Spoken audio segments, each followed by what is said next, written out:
Ka eke ki te wā ki te kohikohi ngā whārangi ki te whakakotahi hei pukapuka Whakaaraara. Te whakapiri i ngā whārangi. Whakapiri i te taha matau o tētahi whārangi ki te taha mauī o te whārangi ka whai. Me whai i tēnei tukanga kia piri rā anō ngā whārangi katoa.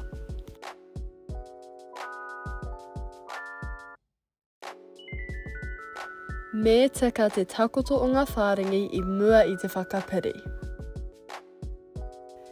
Kei uaua te whakatuwhera me Waiho tētai wāhanga ki te taha o te kopakopa, e 25 mirimita te whāroa.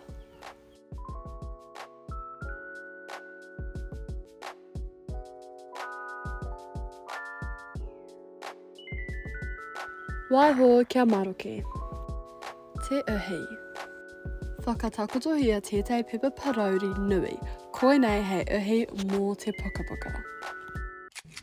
Tapahia te tuara mo te pukapuka i tētai pepa ā-waha.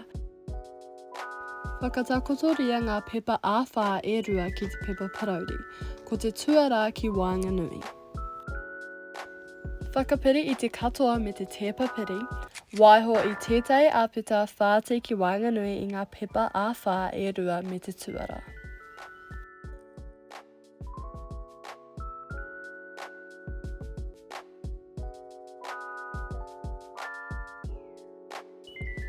Tapahia ngā kokonga o te pepa parauri kopakina ki roto a whakapiri me te waipia.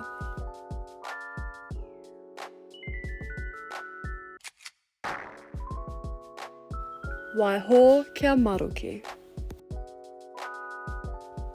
Whakapiri i te whārangi tuatahi me te whārangi whakamutunga ki te uhi.